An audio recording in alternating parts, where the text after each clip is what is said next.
동해천 순례자의 교회 2024년 12월 29일 이번 연도의 마지막 주일 예배를 드립니다.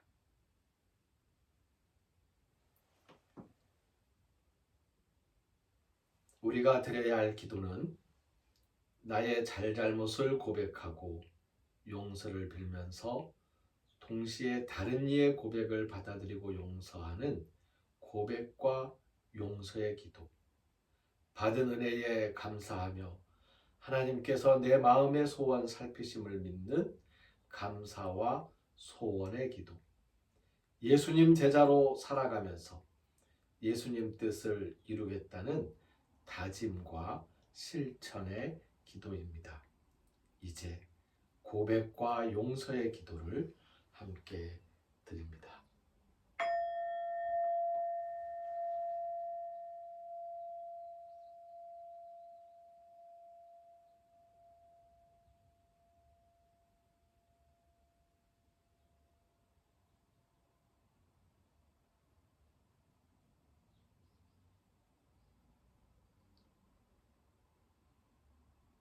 이어서 감사와 소원의 기도를 드립니다.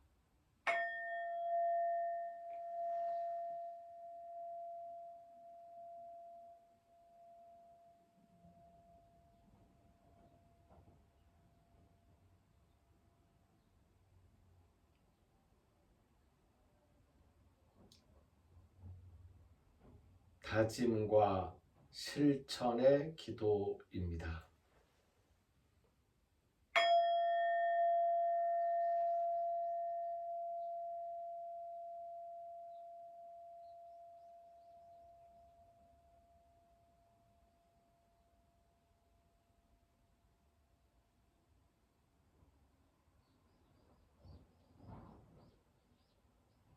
예배하는 이들의 신앙 고백을 함께 하겠습니다. 나는 전능하신 아버지 하나님 천지의 창조주를 믿습니다. 나는 그의 유일하신 아들 우리 주 예수 그리스도를 믿습니다. 그는 성령으로 잉태되어 동정녀 마리아에게서 나시고 본디오 빌라도에게 고난을 받아 십자가에 못 박혀 죽으시고 장사된 지 사흘 만에 죽은 자 가운데서 다시 살아나셨으며 하늘에 오르시어 전능하신 아버지 하나님 우편에 앉아 계시다가 거기로부터 살아있는 자와 죽은 자를 심판하러 오십니다. 나는 성령을 믿으며 거룩한 공교회와 성도의 교제와 죄를 용서받는 것과 몸의 부활과 영생을 믿습니다. 아멘. 성서의 말씀 마가복음 11장 1절에서 14절까지의 말씀입니다.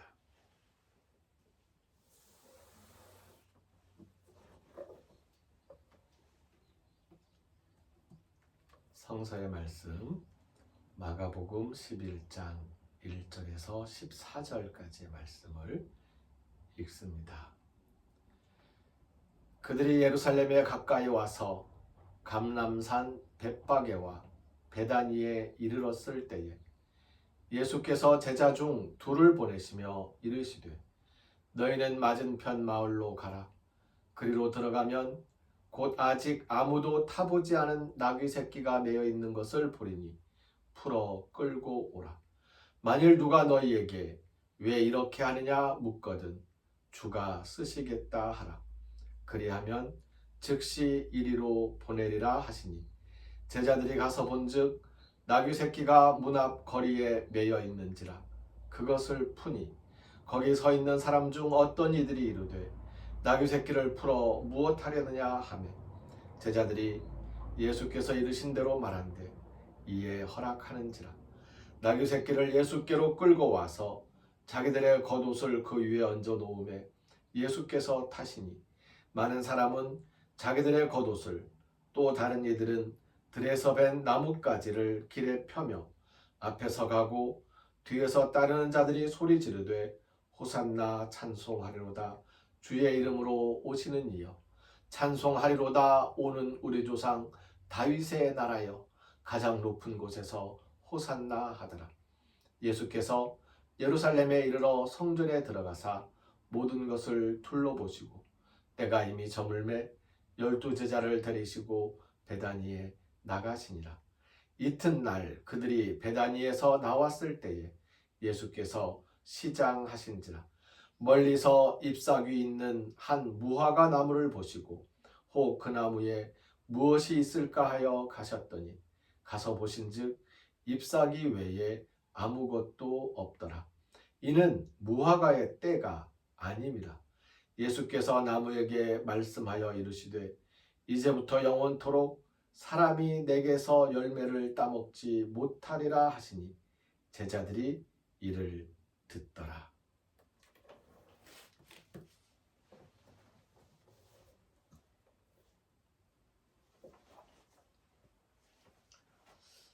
오늘 말씀을 중심으로 나누려고 하는 주제가 나귀 새끼와 무화과 나무에 대한 이야기입니다. 나귀 새끼는 아직 아무도 타보지 않은 나귀입니다. 그리고 무화과 나무도 아직 열매를 맺지 못한 무화과 나무입니다. 근데 나귀 새끼는 예수님을 생애 처음으로 태우는, 자기 생애 처음으로 누군가를 태우는데 그게 예수님이에요. 얼마나 기쁩니까? 그 기쁨을 누릴 수 있었고요. 무화과 나무는 어쩌면 저주를 받은 것이라고 해야 할까요? 그 차이가 도대체 무엇일까요?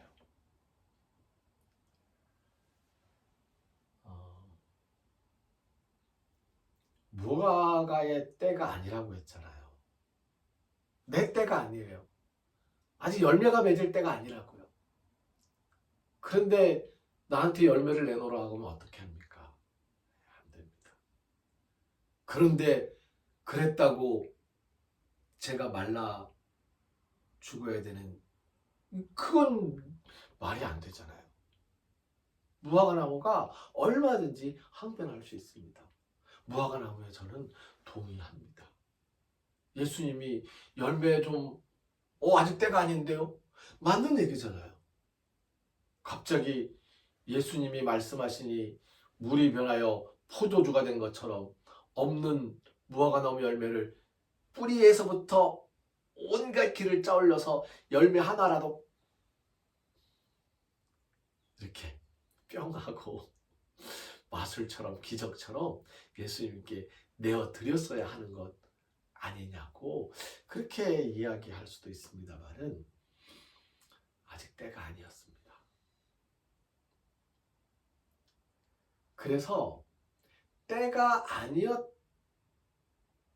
아니었다고 변명하고 있는 무화과 나무에게 예수님께서 저주를 내리셨다라고 이 구절을 이해하고 나면 굉장히 이 고민이 깊어집니다. 저는 오늘 이 나귀 새끼와 무화과 나무를 보면서 이 때에 대한, 시간에 대한 이 키워드를 가지고 비교를 좀 해보고 싶습니다. 나귀 새끼도 아직 어른이 되지 못했습니다. 어른으로 인정받지 못했죠. 그래서 새끼, 나귀 새끼예요. 한 1년은 지나야 될까요? 한 2년은 지나야 될까요? 태어나서 처음 짐을 싣든지 사람을 태우든지 내가 나의 정체성, 나의 존재 이유를 확인하면서 나도 이제 내 힘으로 뭔가를 하고 있어, 내 몫의 일을 하고 있어 라고 하는 그 시기가 아직 나귀 새끼에게는 이르지 않았다는 것이죠. 아직 아무도 타보지 않은 거예요. 그런데 어떻게 생각하면 이 나귀 새끼는 기다리고 있는 겁니다. 누군가를 태울 그날을 기다리고 있는 거예요. 그때가 되면 내가 힘을 내리라. 그때 올 때까지 열심히 힘을 쌓아야지. 어쩌면 이 나귀 새끼는 살짝 상상을 발휘해서 상상력 속으로 들어가 보면요, 다른 친구들은 이미 다 사람들이 데려가서 쓰고 있는데 좀 더 키도 작고 좀 더 힘이 없이 보이는, 볼품 없이 보이는 이 나귀 새끼를 사람들이 데려가 주지 않는 거예요. 어쩌면 이미 2살이 되었을지도 모르겠습니다. 그래서 나도 이제 짐을 질 수 있어, 나도 이제 사람을 태울 수 있어 라고 하는데 사람들이 인정을 안 해주는 거예요. 근데 인정을 받고 예수님께서 인정을 해주시고 예수님을 태우는 그런 영광을 누리게 되죠. 무화과인 경우에는 잎사귀가 무성했다고 했잖아요. 사실 우리 동해천 순례자의 교회 마당에도 무화과 나무가 하나 심겨져 있는데요. 쑥쑥 잘 자라더라고요. 네. 이 자그맣게 심었는데요, 한 2년 됐어요. 근데 막 자라요. 근데 잎이 무성하면 열매가 없어요. 잎이 떨어질 때쯤 되면서 열매가 막 달리기 시작하더라고요. 그런데 무화과 잎이 언제 풍성해지는지 아십니까? 뭐 계절과 그 시간이 좀 차이가 있을 수는 있지만 그래도 일단 지금 제주도 제주시 중산간동로 271 동해천 순례자의 교회라는 이 공간을 기준으로 봤을 때 무화과나무 이파리는 여름에 풍성해집니다. 그리고 가을이 되면서 열매와 잎이 서로 자리바꿈을 하면서 열매가 익어가지요. 근데 예수님께서 무화과 나무에 잎이 풍성하신 것을 보신 그때가 언제였습니까? 봄입니다. 아직 잎이 열릴 때가 아니에요. 무화과의 때가 아니기 때문에 열매가 없었다라고 이야기하지만 사실은 이파리도 열릴 때가 아니에요. 근데 잎사귀가 무성한 겁니다.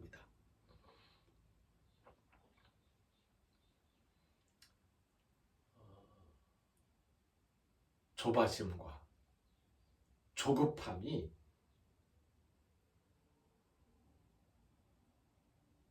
무화과 나무에 이파리를 열게 한 거죠.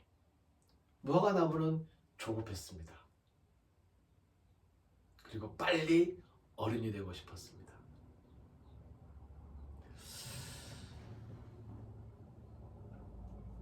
올 한 해의 마지막 날은 아니죠. 마지막 주일 예배를 드리면서 한 해를 돌아볼 때에 좀 조급하지는 않았는가라는 그런 성찰을 해봅니다. 내가 조금 조급하고 조바심을 내면서 아직 때가 이르지 않았는데 막 힘을 써서 뭔가를 이루려고 욕심을 부리지는 않았는가. 욕심을 부린 결과 사람들에게 실망을 끼치고 그리고 나에게서 등을 돌리게 하진 않았는가. 무화과 나무의 교훈을 스스로에게 새겨보는 것입니다. 나귀 새끼와 무화과 나무를 비교하면서 뭔가 비교하면서 누가 더 잘했느니 누가 더 못했느니 이런 말을 하는 건 참 치사하고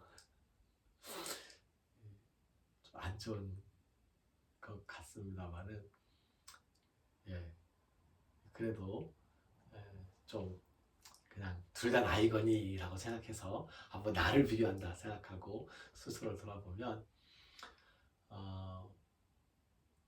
무화과 나무처럼 조급하게 이파리를 피워내려고 막 애를 쓰고 용을 쓰고 그렇게 해서 사람들에게 나 봐, 나 이 정도는 돼 라고 하다가 실망을 끼치고 사람들은 나에게서 등을 돌리는 이제 그런 모습이 아니고, 사람들이 알아주지 않더라도 내가 뭔가 기다리면서 할 일을 기다리고 그때가 되면 뛰쳐나가서 그 일을 해야지 하면서 차곡차곡, 네, 그 사람들이 쓰는 말로 내공을 다져나가면서 준비하는 모습으로 살아가다가 드디어 쓰임을 받게 됐을 때에 그 기쁨을 누리는 그런 나귀 새끼가 되었으면 좋겠다. 이 정도의 마음으로 1년 마무리하면서 앞으로의 1년을 바라보는 우리의 교훈으로 삼으면 어떨까라는 생각이 듭니다.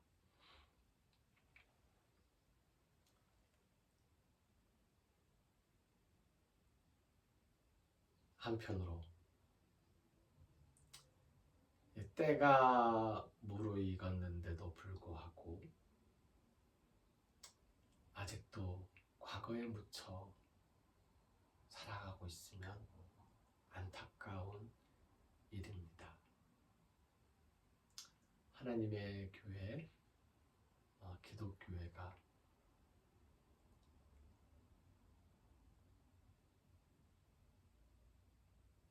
성숙되지 못한 신앙의 모습에 머물러서 욕심만 내고 있으면 안 될 텐데 하는 마음을 가지게 됩니다.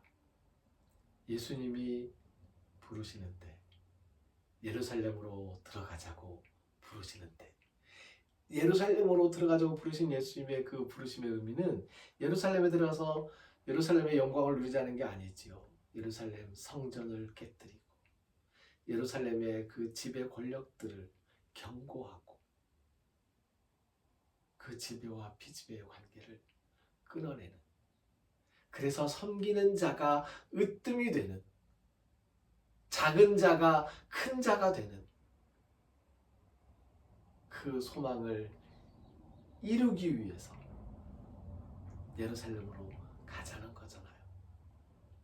그럴 때에 예수님과 함께 동행하는 그 기쁨, 그 십자가의 길에 함께 걸어가는 우리의 다짐, 우리의 의지 되었으면 좋겠습니다. 기독교회가 그렇게 거듭나기를 바라는 소망으로, 또 내 자신이 제가 그러한 성찰과 거듭남의 경험을 2024년을 보내고 2025년을 맞는 이 과정에 할 수 있게 되기를 바라는 마음에서 오늘 말씀을 살펴보았습니다.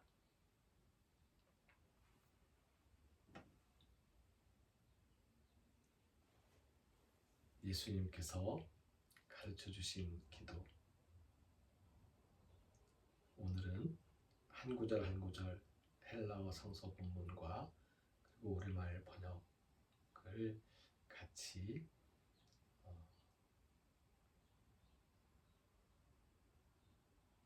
읽어가면서 기도를 드리도록 하겠습니다. 파테르 헤몬 호엔 토이스 우라노이스, 하늘에 계신 우리 아버지, 하기아세 토 우노마수, 아버지 이름을 거룩하게 하시며 엘세토 해 바실레이아수 아버지의 나라가 오게 하시며 게네세토 토셀레마수 아버지의 뜻이 이루어지게 하소서.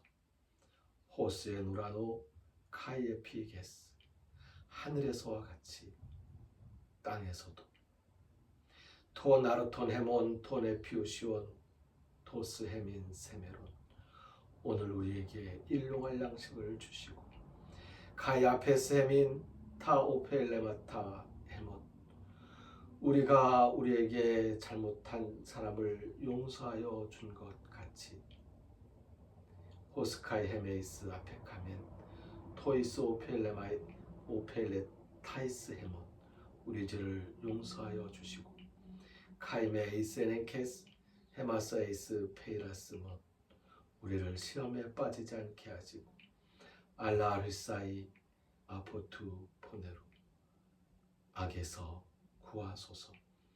호티스에스틴 해 바실레이아 카이에 디나미스 카이에 독사 에이스투스 아이오나스 나라와 권능과 영광이 영원히 아버지의 것입니다. 아멘. 한 해를 마감하면서 스스로를 돌아보아 성찰하는 모든 사람들의 심령 위에 길을 걷는 순례자들과 순례자들을 섬기는 일꾼 순례자들의 손길 위에 이 땅의 모든 스스로를 돌아보아 조급함 속에서도 오래 참으며 때를 기다리고 힘을 다하여 준비하는 모든 사람들의 열망 위에 우리를 죽음에서 살리시는 주 예수 그리스도의 은혜와 하나님의 크신 사랑과 성령님의 함께하시며 교통하시는 은총의 역사가 이제로부터 영원까지 항상 함께하옵시기를 간절히 축원하옵나이다. 아멘.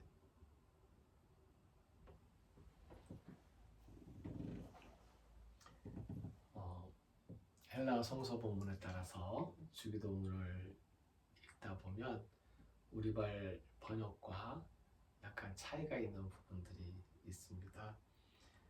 특별히 우리말 번역에서는 우리가 우리에게 잘못한 사람을 용서해 준 것 같이 우리 죄를 용서해 주십시오 라고 되어 있는데요.